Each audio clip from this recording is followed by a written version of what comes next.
Good morning. Thanks for joining us for Grace for Today.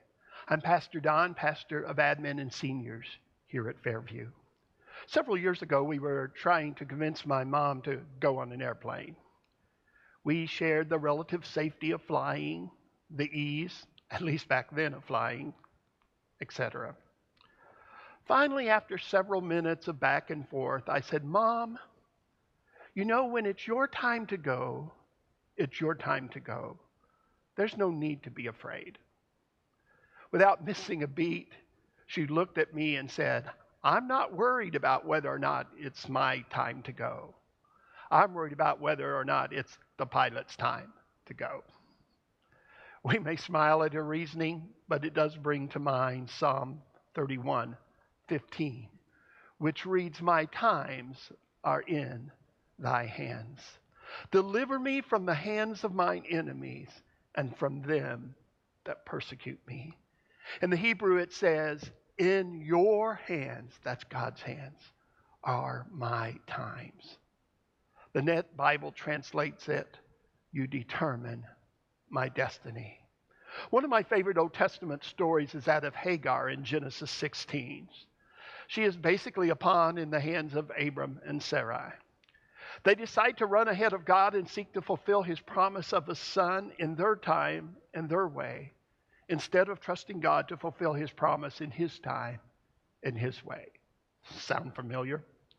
Of course, such actions always end in frustration, disappointment, and often conflict. And so we find the mistreated and pregnant Hagar running away from her mistress.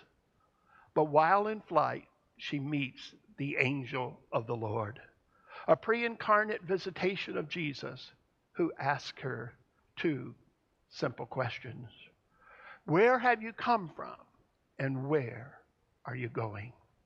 The Lord asks these questions not because he doesn't know the answer, but because he wants her and us to stop and think.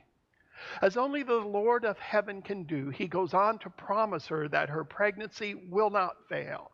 She will have a son.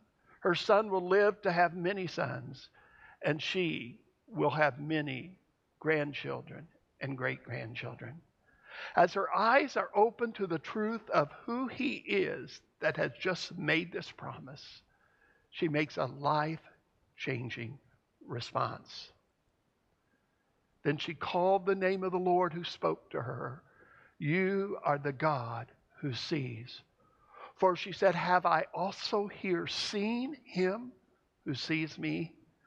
Therefore the well was called Beer-lahai-roi. Observe, it is between Kadesh and Bereth. Notice, first of all, she makes a declaration. You are the God who sees. Then she asks a question. Have I also here seen him who sees me? And finally, the well is named Beer-lahai-roi, literally the well of the living God who sees me. The text suggests that God takes up the cause of those who are oppressed, that he not only sees, but he cares, and that he not only cares, but that he acts on our behalf. Today you may find yourself running from difficult circumstances, looking for greener pastures, or just worrying about the future. Let me ask you 3 questions. Number 1, where are you coming from, and where are you going? Stop to think about what you're doing. Number 2, have you seen the God who sees you? He knows your past, your present, and your future. He not only sees you, but he cares for you enough that he sent his own son to die for your sins so that you might have eternal life. Enough to make many precious promises to you for now and for the future. And number 3, is it time to revisit the well? Your Beer-lahai-roi, the place where you first saw him who sees you. And then again, trust in his promises, obey in his word, and rest in his care. And that is God's grace for today.